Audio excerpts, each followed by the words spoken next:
ایک motor cycle مستری اپنی پوری مزدوری لے لیتا ہے، خراب سامان ہوتا ہے، لوہے کا ہے، وہ بھی اپنے پاس رکھ لیتا ہے، تو صاحب سے سوال ہے کہ یہ جائز ہے؟ بھئی خراب سامان وہ اپنے پاس رکھ لیتا ہے، نیا سامان آپ کو ڈال کے دیتا ہے، خراب سامان کا خراب جتنا رقم کا معاملہ طے کرتا ہے کہ بھئی نئے سامان ہے 3000 کا، خراب والا مجھے دو گے تو نیا آپ کو 1500 کا دوں گا، 1500 اس کا پڑ گیا، پھر تو جائز ہے۔ نہیں تو وہ کہتے تیرے کسی کام کا نہیں ہے، کسی کام میں اپنے پاس رکھتا ہوں، تو پھر مالک کی اجازت ضروری ہے، مالک اجازت دے گا تو رکھ سکے گا، ورنہ ایسے درزی بھی اگر ایک اتنا سا ٹکڑا کپڑے کا رکھ لے، یہ بھی قیامت میں اس کی جنت جانے میں آڑ بن سکتا ہے۔ یہ ذہن میں رکھنا، اس طرح کی مال کسی کا قبضہ نہ کریں۔ کسی کا مال آپ نے لینا ہے تو اس کے طیب قلب سے لیجئے، اس کی دلی اجازت سے لیجئے، ورنہ آپ کے لیے اس طرح کے معاملات جائز نہیں ہیں۔ میں تو ان درزیوں کو سمجھاتا ہوں کہ جو سوٹ سیتے ہیں نا، کہ کسی کا اتنا سا ٹکڑا بچے نا، وہ کسی کے کام کا ہے یا نہیں ہے، وہ بھی اس کو شاپر میں رکھ کے واپس کر دو۔ ہمارے شاگرد ہیں بھائی فضل الرحمان، بہت اچھا سوٹ سیتے ہیں ماشاءاللہ، میرے بھی سوٹ وہی سیتے ہیں، تو وہ چھوٹا سا کپڑا ہو یا بڑا کپڑا ہو، وہ واپس رکھ کے دیتے ہر بندے کو۔ اس کے دو فائدے ہیں، ایک تو آپ دیانت دار بن رہے ہو، اور دوسرا آپ کے دل میں لالچ ختم ہو جائے گا۔ یہ تھوڑا سب کے کپڑے توڑ کے، میں ایک گھر گیا، وہاں دعوت تھی ہماری، یقین مانیے میں جب باہر نکلا نا، میں نے ان کے برآمدے میں دیکھا ایک پیٹی بڑی سی پڑی ہوئی تھی، بڑا سا وہ پیٹی جس میں لوگ سامان رکھتے ہیں، اس کے اوپر اس طرح کور ڈالا ہوا تھا، اور مختلف رنگ تھے، کوئی پیلا، نیلا، سبز، سیاہ، سفید، سرخ، چھوٹے چھوٹے ٹکڑے کاٹ کے۔ میں نے انہیں کہا یہ کیا ہے؟ انہوں نے کہا ہماری بہن جی ہیں، وہ درزانی صاحبہ ہیں، اور چھوٹے چھوٹے کپڑے بچ جاتے ہیں، کاٹ کے اس نے یہاں کا بنا لیا۔ میں نے کہا کپڑے اتنے اس نے کہاں سے لیے؟ کہتے ہیں جو لوگوں کے بچ جاتے ہیں۔ میں نے کہا ان سے پوچھا ہے؟ تو یہ کوئی پوچھنے کی بات ہے؟ میں نے کہا جو تم نے مجھے کھانا کھلایا، اگر پیسے اس درزانی صاحبہ نے دیے ہیں تو مجھ سے پیسے واپس لے لو، یہ حرام کیا آپ نے ہمیں دعوت کھلائی ہے، حلال کی نہیں کھلائی۔ لوگوں کے پیسے چوری کر کے اس کے کپڑے آپ اپنے گھر کے بنا لیتے۔ کہتے انہوں نے اجازت دی ہے، تو میں نے کہا پھر کہو ہم نے پوچھا، پھر تو ٹھیک ہے، اور اگر اجازت نہیں ہے تو اے چھوٹے چھوٹے کپڑے انل تو سب پوری لیر بڑھا کے بیٹھے ہوئے۔ بھائی یوں نہیں بن سکتا، کچھ بھی ہو، ایک ذرہ بھی ہو نا، اس بارے میں آپ کو پوچھ کے چلنا ہوگا۔ کوئی مرد عورت فوت ہو جائے، فوت ہونے سے پہلے اس کے نمازیں ادا نہ ہوں تو کیا جرمانہ دینا پڑے گا؟ کفارے کو جرمانہ، کیسا زبردست لفظ اس نے بولا۔ یہ تو وہی ہے، سال کے سال جرمانہ ادا کرتا ہوں، زکوٰۃ کوئی نہ کہے، پھر چٹیے جرمانہ آپ سمجھ رہے ہیں۔ خدا کے بندے، نمازیں کسی کی رہ گئی اور وہ فوت ہو گیا تو نمازوں کا کفارہ ادا کرنا ہوگا، فدیہ ادا کرنا ہوگا۔ ایک نماز کا فدیہ اتنا ہے جتنا ہم تمام لوگ فطرانہ ادا کرتے ہیں۔ پورے مہینے میں فطرانہ 2.5 کلو کے لگ بھگ ہے، گندم کے حساب سے 2.5 سیر ہے، تو آپ نے یہی ادا کرنا ہے، اتنی رقم۔ ایک دن کی کتنی نمازیں؟ 5، لیکن آپ 6 گنیں گے، کیونکہ وطر کو علیحدہ نماز شمار کریں گے وفات والے کی، وطر علیحدہ، تو ایک دن کی 6 کے حساب سے آپ کریں گے۔ 5 کی کریں تو 2290 نماز مرد کی بنتی ہے ایک سال کی، ٹھیک ہے، 365 کے حساب سے۔ خاتون ہے تو اس کے آپ وہ دن تو نکالیں گے جو دنوں میں اس عورت نے نماز نہیں پڑھنی تھی، اس کے ایام مخصوصہ، ڈیز آف دا مینسز آپ نے وہاں سے نکالنے ہیں۔ اس کے علاوہ یہ فجر کی نماز میں جب امام پہلی رکعت پڑھ رہا ہو تو کہ اس وقت جلدی سے سنت، بھائی امام پہلی نہیں دوسری بھی پڑھ رہا ہو، آپ کو امید ہے کہ میں سلام سے پہلے سنت کسی کونے میں پڑھ کے امام کے ساتھ شامل ہو جاؤں گا، تو بالکل جائز ہے، آپ پڑھ سکتے ہیں کسی نہ کسی کونے میں ٹھہر کے۔ اور اگر آپ کو سلام تک میں ملنے کی امید نہیں ہے، پھر امام کے ساتھ فرض پڑھ لو، سنتیں اشراق کے بعد، فرض نماز کے بعد نہیں، سنتیں اشراق کے بعد پھر آپ نے ادا کر لینی ہے۔ ناخن کاٹ کر زمین میں دفنائیں، کسی اونچی جگہ پہ رکھیں۔ زمین میں دفنانے کا آداب تو علماء نے لکھے ہیں، اونچی جگہ پہ رکھو گے تو اڑ جائیں گے، پھر وہی ہے، پھینکنے اور اڑانے میں تو ایک ہی جیسا فائدہ ہے۔ بس یہ آداب کی حد تک ہے، کوئی فرض واجب کی نہیں، ہم جس نے نہیں اپنے ناخن دفن کیا تو وہ گناہ گار ہو گیا، ایسی کوئی بات نہیں۔ ووٹ ڈالنے یا اس سے پہلے وعدہ کرنے، گلی کا انتظام کرنے، ووٹ دینا نہ دینا، خرید و فروخت کرنا کیسا ہے؟ ووٹ نظریے کی بنیاد پہ دیتے ہیں، گلی کی نالی کی بنیاد پہ نہیں دیتے۔ نظریہ، ذہنیت اگر اس کی ٹھیک ہے تو آپ دے دیں ووٹ، باقی پیسے لے کر دینا لینا تو اس کا معنی ہے پہلے ٹپے ریت نکلی کھڑ ہوتی ہے، اس کا معنی پہلی دفعہ اس نے کوئی ریت نکال کے دے دیا اور 2 نمبری کی شروع ہو گئی ہے، تو پیسے سے کوئی خریدنا دینا نہیں ہوتا، نظریے کے معاملات کو دیکھیں۔ آج کل اسلامی کارٹون، ڈرامے، اس طرح کے واقعاتی انبیاء کی شکل اور کردار دکھائے جاتے، اس بارے میں رہنمائی فرمائیں۔ ہمارے مفتیان کرام کے دارالافتاء کا فتویٰ ہے، اگر اس طرح کی ویڈیوز کسی نے دین سمجھ کے دیکھنا شروع کر دی، وہ اپنے نکاح کی خیر منائے۔ آپ انبیاء کرام کے یوں اسکیچ بنا بنا کے دکھاتے پھرے اور کہیں ایسے ہمیں دین سمجھ آتا ہے، سبحان اللہ، یہ تمہیں بات سوجی ہے۔ مفتی صاحب ڈاکٹر اسرار صاحب کے بارے میں آپ کی کیا رائے ہے؟ ان کے مطالعے اور علم کے مطابق تفسیر۔ ڈاکٹر اسرار صاحب بزرگ تھے، اللہ ان کی مغفرت فرمائے، انہوں نے ایک اچھا کام کیا ہے، تجدیدی کام کیا ہے، تحریکی کام کیا ہے، لیکن ان کے عقائد میں چند عقیدوں پر، چند مسائل پر ہمارے علماء دیوبند کو تحفظات تھے، انہوں نے اس پر رد کیا۔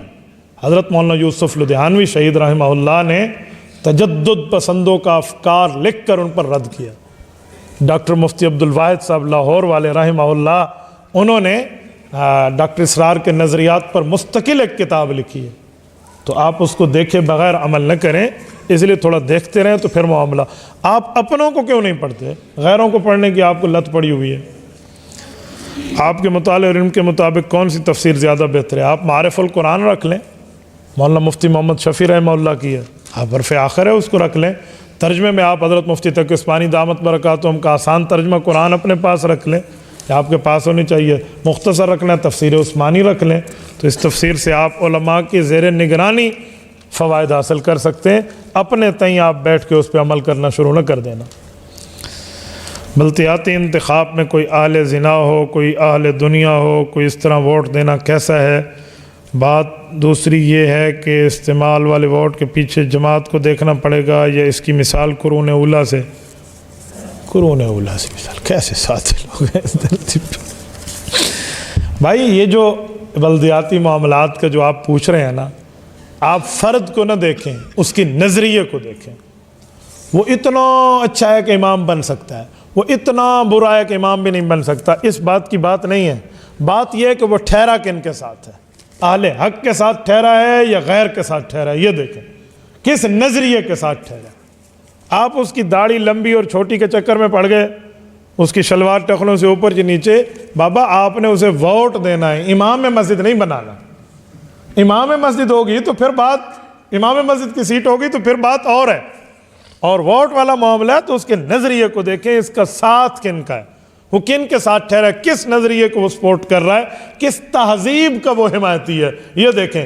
وہ نمازی ہو، 100% روزے دار ہو، حاجی ہو، قاضی ہو، صوم و صلات کا پابند ہو، مجھے اس سے کوئی لینا دینا نہیں ہے، میں یہ دیکھوں گا یہ کن کا سپورٹر ہے، ان کی تائید کن کے ساتھ ہے۔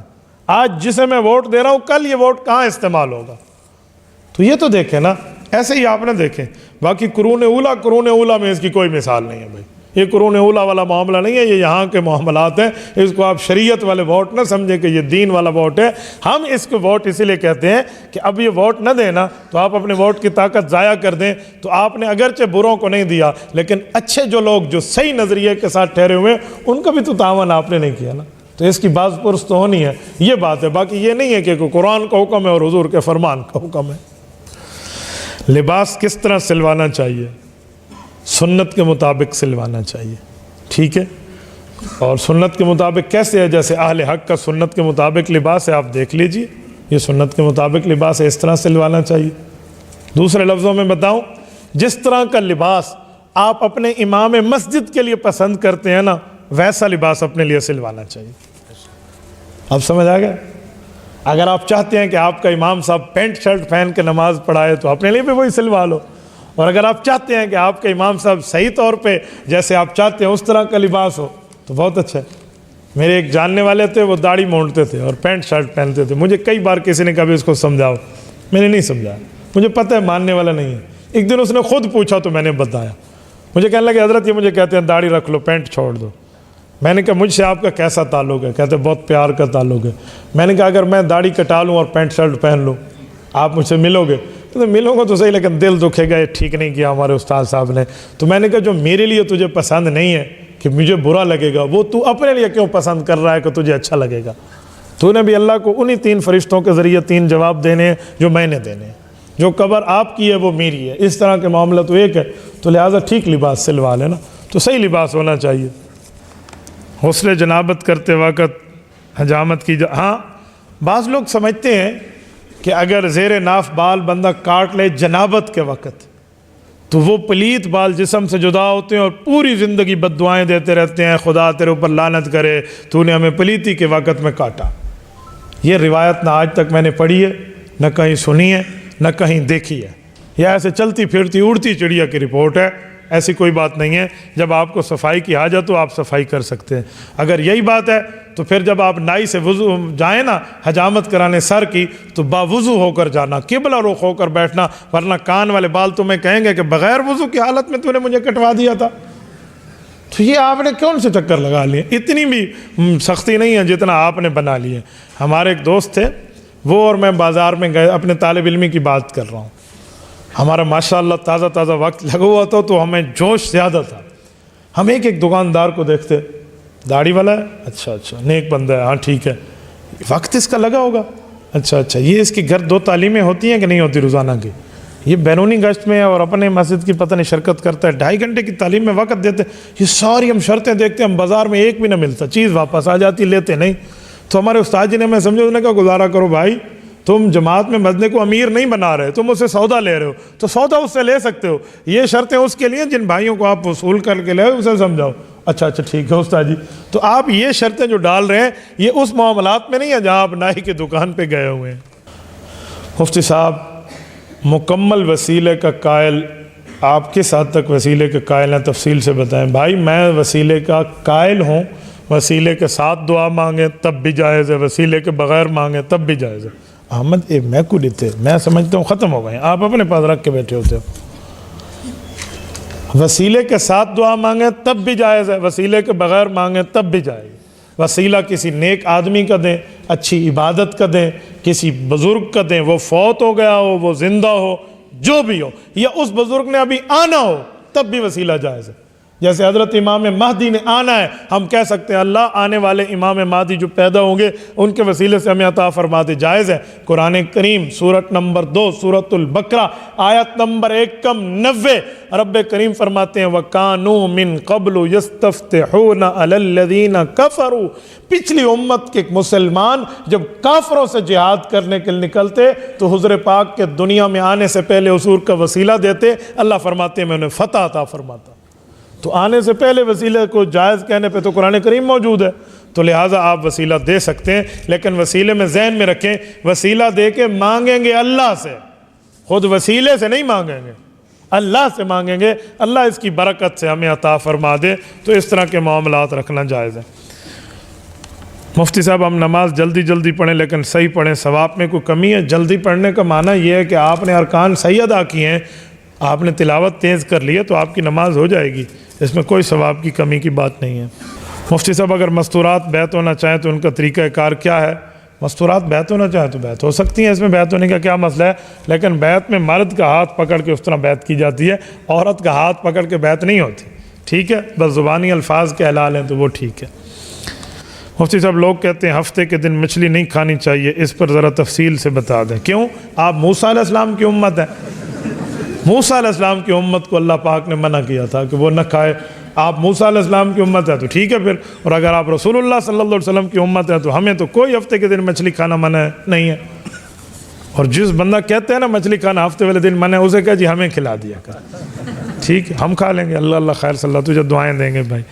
تو مچھلی آپ کھا سکتے ہیں بھائی، کوئی منع نہیں ہے، ہاں یہ ہے تجربہ ہے کہ ان 4 مہینے میں مچھلی نہ کھاؤ جن مہینوں میں آر نہیں آتا، 12 مہینے ہیں ان میں 8 مہینوں میں آر آتا ہے، 4 مہینوں میں آر نہیں آتا، جنوری فروری مارچ اپریل آر آ گیا ہے، ستمبر اکتوبر نومبر دسمبر آر آ گیا ہے، لیکن مئی جون جولائی اگست اس میں آر نہیں آتا، کہتے ہیں ان میں آر نہیں ہے، تو ان مہینوں میں آپ مچھلی نہ کھائیں، یہ ہم نے تجربہ سنا تھا لوگوں سے۔ پھر میں ایک مچھیرے کے پاس ایک دن اتفاق سے بیٹھا تھا تو میں نے یہی بات اس سے ڈسکس کی، میں نے کہا جی آر نہ آئے اور مچھلی کھاؤ اور نہ کھاؤ یہ چکر کیا ہے؟ اس نے بہت اچھی بات کی ہے جو لاجیکل ہے اور دماغ کو لگی ہے، انہوں نے کہا مفتی صاحب مسئلہ یہ ہے کہ ان مہینوں میں مچھلی کی نسل کی افزائش ہو رہی ہوتی ہے، وہ بڑھ رہی ہوتی ہے، وہ ان کے انڈے ان کے جسم میں ہوتے ہیں، تو آپ کے کھانے کے لیے کچھ میڈیکل پرابلمز ہو سکتے ہیں، کچھ صحت کے معاملے کی کچھ ڈسپرس وہ جو ہے نا کیا کہتے ہیں آپ کے، یعنی کہ وہ کوئی خرابت آ سکتی ہے اس میں، تو آپ نہ کھائیں۔ تو ان دنوں میں تو پھر مجھے سمجھ آیا کہ یار یہ بات ٹھیک کر رہا، اس طرح کی تو کوئی بات ہے، یہ ہفتہ اتوار والا چکر امت محمدیہ کے مسائل میں نہیں ہے۔ یاروں کے قبروں پہ جا کے قرآن مجید پڑھیں تو مفتی صاحب آپ اس کے متعلق کیا کہتے ہیں؟ قرآن کریم قبر پہ پڑھنا تو مسنون ہے، آپ پڑھ سکتے ہیں، کس نے آپ کو منع کیا؟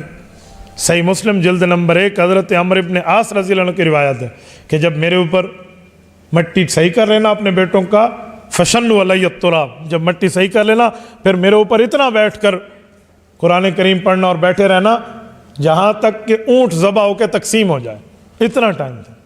اور سورۃ بقرہ کے اول اور آخر پڑھنا تو حدیث پاک میں بھی ثابت ہے، مکمل سورۃ بقرہ پڑھنا بہت بڑی بات ہے۔ ہاں اس میں یہ احتیاط ہے کہ نسخہ اپنے ساتھ لے کر نہ جائیں، آپ وہاں ذبح نہیں پڑھیں قرآن کریم قبرستان میں، نسخہ لے کر علماء جانے سے منع کرتے ہیں۔ مولانا صاحب نماز فجر کے بعد سونا کیسا ہے؟ اس میں رزق میں تنگی آتی ہے، بعض علماء کہنا نماز فجر کے بعد سونا جائز ہے، ضرورت ہو تو آپ سو سکتے ہیں، مثلا آپ مسافر ہیں، سفر سے آئے ہیں، یا آپ نے تھکاوٹ اپنے جسم میں اتنی محسوس رکھی ہے کہ آپ اس وقت نیند نہیں کریں گے تو ٹھیک ہے، آپ نیند کر لیں، آپ کے لیے جائز ہے، نماز صبح پڑھ کے آپ سوتے رہیں، لیکن آپ عادت نہ بنائیں اس کو۔ میں جب سفر میں ہوتا ہوں تو میں صبح کی نماز کے بعد فجرولہ ضرور کرتا ہوں، قیلولہ تو دوپہر کے بعد ہے نا، تو فجرولہ فجر کے بعد ہے، تو فجرولہ ضرور کرتا ہوں، لیکن گھر میں کبھی اس کو عادت نہیں بنائی الحمدللہ۔ گھر میں ہوتا ہوں تو میں صبح اٹھتا ہوں الحمدللہ، تو گھر کی ترتیب اور رکھیں، سفر کی ترتیب اور، سفر میں گنجائش موجود ہے 4 رکعت 2 ہو جاتی ہے، ایسا ہے یا نہیں؟ تو پھر گھر میں آپ کے معاملات اور ہونے چاہیے، تو نماز فجر کے بعد نہ سونا تو بہتر ہے، سونا ہے تو ضرورت کی بنیاد پہ سونا ہے، ویسے نہیں ہے۔ میں نے ایک بندے کو کہا، میں نے کہا اشراق پڑھ کے سو جایا کرو، اس نے مجھے کہا مفتی صاحب اشراق تک میں جاگ پڑا تو پھر ظہر تک نیند نہیں آتی۔ تو بہرحال اپنے اپنے تجربے کی بات ہے، یہ پورا خط لکھا ہوا ہے، اللہ اس کو حج پہ لے جائے۔ وضو کے دوران کوئی آیت، الحمد شریف، سورۃ فاتحہ، سورۃ اخلاص، تسبیحات پڑھ سکتے ہیں، اذان میں محمد رسول اللہ پر صلی اللہ علیہ وسلم کہہ سکتے ہیں، جنابت غسل کرتے وقت بعض اوقات حجامت کرتے ہیں تو کیا کرنا چاہیے، جمعہ کے وقت تحیات کی صورت میں کس صورت میں بیٹھیں تو لفظ محمد آئے جو صلی اللہ علیہ وسلم، فجر کے بعد جب امام پہلی رکعت پڑھتا ہو تو اس وقت جلدی سننا، یا درمیان میں بندہ کوئی نمبر بھی لگا لیتے ہیں سوالات کے، بھی 1 نمبر 2 نمبر 3 نمبر آپ اکٹھے لکھتے گئے، یہ وہی حال ہے، آپ کا کیا حال ہے، آپ خیریت سے ہیں؟ میں بالکل ٹھیک ہوں، میں نے کھانا کھایا تھا، میری طبیعت بہت ٹھیک ہے، آپ کی طبیعت ٹھیک ہے، میں اس محلے میں رہتا ہوں، ساری بات ایک ہی لائن میں کہہ دوں، کیا سمجھ آئے گا کسی کو بھائی کیا ہوا ہے اور کیا نہیں ہوا۔ وضو کے دوران آپ کوئی آیت پڑھ سکتے ہیں، یعنی یہ سمجھتا ہے کہ اگر میں وضو کے دوران آیت پڑھ لوں تو لوگ سمجھتے ہیں مثلا بسم اللہ الرحمن الرحیم میں نے پڑھ لیا تو ساتھ بسم اللہ بھی پانی میں بہہ جائے گی، تو ایسی بات کوئی نہیں ہے بھائی، ٹھیک ہے، آپ اس طرح پڑھ لیں۔ وہ حدیث پاک میں تو دعائیں ملتی ہیں مستحبات وضو میں کہ وَوَسِّعْ لِي فِي دَارِي، کہ اے اللہ میرے گھر کی برکت فرما دے، جنت میرا گھر واضح، یعنی اس طرح کی کئی دعائیں ہیں، تو پڑھنے میں کوئی حرج نہیں ہے۔ جب اذان آئے تو محمد الرسول اللہ پہ صلی اللہ علیہ وسلم کہہ سکتے ہیں، اذان کے جواب کے لفظ اللہ کے رسول نے سکھائے ہیں، فَقُولُوا مِثْلَ مَا قَالَ الْمُؤَذِّنُ، فرمایا جو مؤذن کہے وہی تم کہو، تو مؤذن صلی اللہ علیہ وسلم کہتا ہے تو پھر آپ کیوں کہتے ہیں؟ تو وہی کہیں، الا فرق یہ ہے کہ جب اذان کا ترجمہ کیا جا رہا ہو یا سمجھایا جا رہا ہو یا اذان کا مطلب بتایا جا رہا ہو تو حضور پاک کے نام پہ آپ ضرور صلی اللہ علیہ وسلم کہہ سکتے ہیں، کوئی منع نہیں، لیکن اذان کے لفظوں میں صلی اللہ علیہ وسلم ہمیں نہیں سکھایا گیا، یہ ذہن میں رکھنا، الفاظ اور ہیں مطلب مراد اور ہے۔ اور حی علی الصلاۃ حی علی الفلاح کی جگہ اللہ کے رسول نے فرمایا آپ نے لا حول ولا قوت الا باللہ پڑھنا ہے، بس یہ ہے۔ الصلاۃ خیر من النوم کے جواب میں آپ نے صدقت و بررت و بالحق نطقت یہ آپ نے کہنا ہے، قد قامت الصلاۃ کے جواب میں ادامہ اللہ و اقامہ کہنا ہے، یہ تو جوابات موجود ہیں، لیکن صلی اللہ علیہ وسلم آپ ترجمہ کر رہے ہوں یا سمجھایا جا رہا ہو یا رسول اللہ کے نام کا ذکر آئے تو اس وقت آپ کہہ سکتے ہیں، ورنہ آپ نے اذان میں یہ لفظ کہنا شروع کر دیا تو کل لوگ صلی اللہ علیہ وسلم کو اذان کا حصہ بنا لیں گے، تو ہم اذان کو اپنی مرضی سے کوئی حصہ نہ بنا سکتے نہ گھٹا سکتے. اگر اپنی مرضی سے ہم نے اذان کو بڑھانا ہوتا تو لا الہ الا اللہ پہ اذان ختم ہوتی ہے تو محمد الرسول اللہ کہنے کا کیا حرج تھا؟ کلمہ پورا ہو جاتا. تو آگے ہم یہ لفظ بھی کہہ لیتے. تو بھائی ہم اذان میں ان لفظوں کے پابند ہیں جو لفظ ہمیں ہمارے پاک پیغمبر نے سکھائے ہیں. نہ ہم اس کو بڑھانے والے ہیں نہ اس کو گھٹانے والے. جمعہ کے وقت اتحیات کی صورت میں کسی اور صورت میں بیٹھیں. جمعہ کے خطبے کے وقت، خطبہ جمعہ کے وقت کوئی خاص حالت مذکور نہیں ہے کہ اس طرح بیٹھو ضروری ہے، اس طرح نہ بیٹھ. ہاں نماز کی حالت میں بیٹھنا اچھا ہے اتحیات میں، لیکن ایک آدمی مجبور ہے، اسے گھٹنے کا مسئلہ ہے، تو ایک طرح پہ اس بیمار آدمی کو نماز پڑھنے کا اللہ نے پابند نہیں بنایا. کھڑے ہو کے پڑھ، ورنہ بیٹھ کے پڑھ، ورنہ لیٹ کے پڑھ. تو ہم خطبہ سننے کو اسے پابند ایک حالت پہ کیوں بنائے؟ کسی کو کوئی تکلیف ہے، کوئی عذر ہے تو وہ آلتی پالتی مار کے بیٹھ جائے. کون سا من ہے؟ جیسے آسانی ہے ویسے بیٹھ جائے. لیکن عام طور پہ آپ نماز کی اتحیات والی شکل میں کوئی خاص شکل نہیں، آپ یوں بیٹھیں، مثلا پہلے خطبے میں یوں ہاتھ بند ہوں اور دوسرے خطبے میں ہاتھ کھول دیں. یہ غلط ترتیب ہے، لوگوں نے اپنی طرف سے بنائی ہے، ایسا کچھ بھی نہیں ہے. ہاں یہ ہے کہ سلام و کلام وہاں نہ ہو. اذا خرج الامام فلا صلاۃ ولا کلام. امام اب خطبے کے لیے آ گیا تو آپ آ گئے ہیں، بھئی یہ کر لو جی، وہ کر لو، فلاں ہے فلاں، اس طرح کے معاملات آپ نے بولنا وغیرہ نہیں ہے. تو اس طرح تو آپ بیٹھ سکتے ہیں اور خطبہ بڑی توجہ اور انہماک سے سنیں. حضور پاک علیہ السلام کا خطبے میں نام آئے تو صلی اللہ علیہ وسلم، بھائی آپ نے خطبہ خاموشی سے سننا ہے. اگر پڑھنا ہے آپ نے کچھ تو دل کی زبان سے پڑھیں، منہ کی زبان سے نہ پڑھیں، کیونکہ اس وقت انصات کا حکم ہے، خاموشی کا حکم ہے. اور جب قرآن اور سنت خاموشی کا لفظ کہہ دے پھر اپنی طرف سے نہیں پڑھتے. مجھے یہ بتائیں قرآن کریم کی آیت ہے سورۃ نمبر 7 سورۃ اعراف آیت نمبر 204. رب کائنات نے فرمایا وَإِذَا قُرِئَ الْقُرْآنُ فَاسْتَمِعُوا لَهُ وَأَنصِتُوا لَعَلَّكُمْ تُرْحَمُونَ. کہ لوگوں جب قرآن پڑھا جائے تو خاموش رہو اور توجہ سے سنو تاکہ تمہارے اوپر رحمت ہو. اگر نماز میں ایک آدمی آگے قرآن میں، امام قرآن نماز میں پڑھ رہا ہے اور وہ پڑھتا ہے محمد الرسول اللہ والذین معہ اشداء علی الکفار رحماء بینہم، مقتدی صلی اللہ علیہ وسلم کہے گا نماز میں؟ پھر تو وہاں تو وہ نہیں کہے گا. وما محمد الا رسول قد خلت من قبل الرسل، آپ صلی اللہ علیہ وسلم کہیں گے نماز میں؟ نہیں کہیں گے. ما کان محمد ابا احد من رجالکم ولکن رسول اللہ وخاتم النبیین وکان اللہ بکل شیء علیما. آپ نماز میں کبھی صلی اللہ علیہ وسلم نہیں کہیں گے. ہاں جب ترجمہ ہو رہا ہوگا، درس ہو رہا ہوگا، بیان ہو رہا ہوگا، سمجھایا جا رہا ہوگا، رسول اللہ کا نام آئے گا تو ہم کیا کہیں گے؟ صلی اللہ علیہ وسلم، بلکہ صلی اللہ علیہ وآلہ وسلم. درود پاک میں حضور کی آل کو بھی شامل کیا کرو، بابرکت درود ہے. تو اس وقت آپ کہہ سکتے ہیں. محترم، مسجد میں سیاسی جلسہ عام کرنا جائز ہے یا نہیں؟ اگر ناجائز ہے تو جنوبی وزیرستان کے حلقہ مسعودان کے سیاسی مولوی لیڈران صاحبان مسجد میں نام سے مفتی محمود رحمہ اللہ کانفرنس کرتے ہیں، مقتدر سیاسی قوت حاصل کرتے ہیں. مفتی صاحب کوئی سیاسی شخصیات ہوں یا کوئی صحابی نے ایسے کیا تھا؟ جواب عطا فرمائیں. اصل مسئلہ یہ ہے کہ ہم نے سمجھا نہیں ہے کہ سیاست ہے کیا. اسی لیے لوگوں نے یہ سمجھ لیا کہ سیاست دین سے جدا ہے. سیاست دین سے جدا نہیں ہے. جدا ہو دین سیاست سے تو رہ جاتی ہے چنگیزی. رسالت مآب علیہ الصلوۃ والسلام نے دین اور سیاست کو ایک معنی میں بیان فرمایا. صحیح بخاری جلد نمبر 1 کتاب الانبیاء، رسالت مآب علیہ السلام کی حدیث حضرت ابو ہریرہ رضی اللہ عنہ نقل فرماتے اللہ کے رسول نے فرمایا کانت بنو اسرائیل تسوسهم الانبیاء کلما ہلک نبی خلفہ نبی وانہ لا نبی بعدی فسیکون بعدی خلفاء فیکثرون او کما قال علیہ السلام. فرمایا لوگو، انبیاء کرام جیسے نبی ہوتے ویسے سیاستدان ہوتے، اور میں آخری نبی ہوں انبیاء میں، میرے بعد میرے نائبین آئیں گے اور کئی آئیں گے. تو سیاست اسلامی مسجد کے ساتھ متعلق ہے، یہ اس سے جدا نہیں ہے. جس طرح ممبر خطابت کے لیے ہے، مصلی امامت کے لیے ہے، ویسے سیاست کا تعلق مسجد کے ساتھ ہے. سیاست اسلامی، سیاست ایمانی، سیاست روحانی، شیطانی سیاست نہیں جس میں بھینٹ باجے اور بگڑے اور باجیاں اور باجوں کے معاملات ہوں. میں ان کی بات نہیں کر رہا، میں اسلامی طرز سیاست کی بات کر رہا ہوں. یہ مسجد کے ساتھ ریلیٹڈ ہے. مسجد میں کوئی سیاست کی بات اسلام کے طور پہ کرے تو یہ سنت کے مطابق کر رہا ہے. یہ نظریہ انگریز نے ہمیں دیا ہے کہ مولوی ہو کر سیاست کر رہا ہے, دیندار ہو کر سیاست کر رہا ہے, ممبر پہ بیٹھ کر سیاسی بات کر رہا ہے. بھائی مولوی ممبر پہ بیٹھ کر جب قرآن حدیث سنائے گا تو سیاست والی حدیث نہیں سنائے گا, تو سیاسی بات کرے گا مولوی ممبر پہ.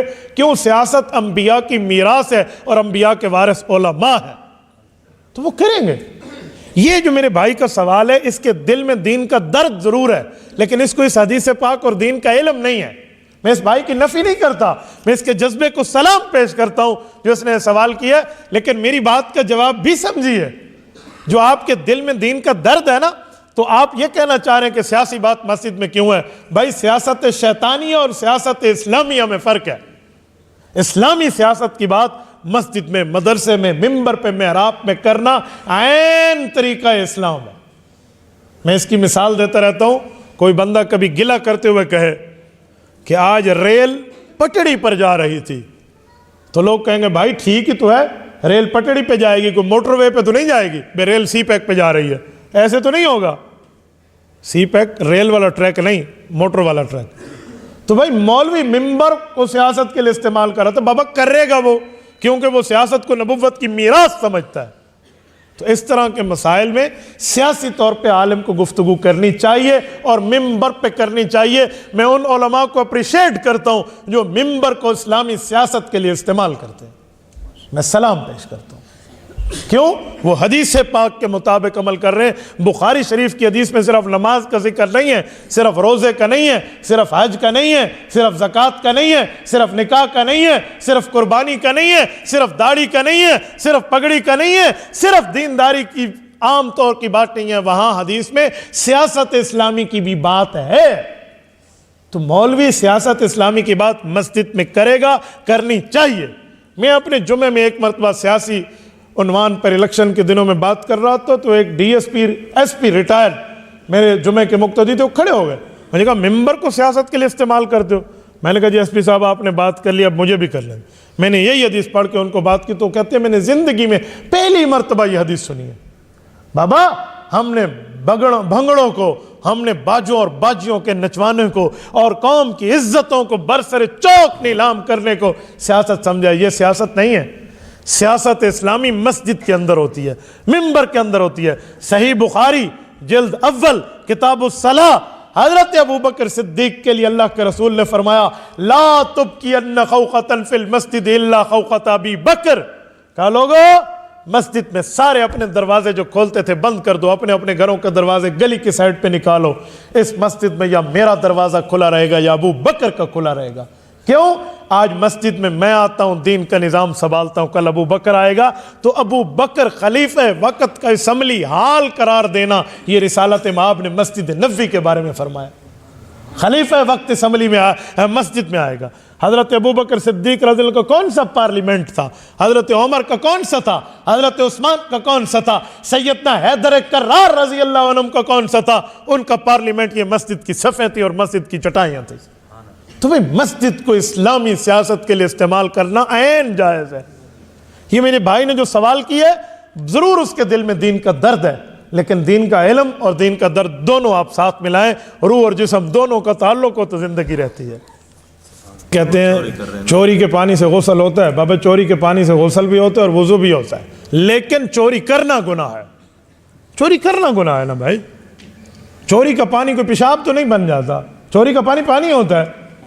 ایک بندہ چوری کر کے لے آئے, پانی ہو کے وضو کر لو تو وضو بھی ہو جائے گا, غسل بھی ہو جائے گا, لیکن چوری کرنا گناہ ہے. چوری کرنا تو غلط نہیں, اور وہ ٹھیک نہیں ہو جائے گا. مجھے ایک بات بتائیں, چوری کے دودھ سے چائے پک سکتی ہے یا نہیں؟ چوری کے دودھ سے چائے پک سکتی ہے, لیکن وہ پینا غلط ہے. کیوں؟ چوری کا دودھ ہے. تو بھائی اسی طرح چوری کے پانی سے وضو ہو سکتا ہے, لیکن اس پانی کا استعمال ٹھیک نہیں ہے, آپ نہ کریں, غلط ہے. یہ تو وہی مثال ہے, ایک بندے نے مجھے کہا اعتکاف میں بیٹھا ہوا مولوی گھر جا سکتا ہے؟ میں نے کہا جا سکتا ہے. کہتے ہیں جائز ہے؟ میں نے کہا جائز نہیں ہے. کہتے ہیں پھر جا کیوں سکتا ہے؟ میں نے کہا لنگڑا تو نہیں ہے, جا تو سکتا ہے. آپ نے جا سکنا پوچھا ہے, جائز نہ جائز تو نہیں پوچھا. آپ مجھے بتائیں, ایک بندہ آنکھوں سے بد نظری کر سکتا ہے تو کر تو سکتا ہے، اندھا تو نہیں ہے، تو لیکن جائز ہے؟ جی جائز نہیں ہے۔ تو کر سکنا اور ہے، جائز ناجائز کا مسئلہ اور ہے، اس لیے آپ لفظ سوچ کے لکھیں گے، ہم بھی جواب میں لفظ سوچ کے بولیں گے۔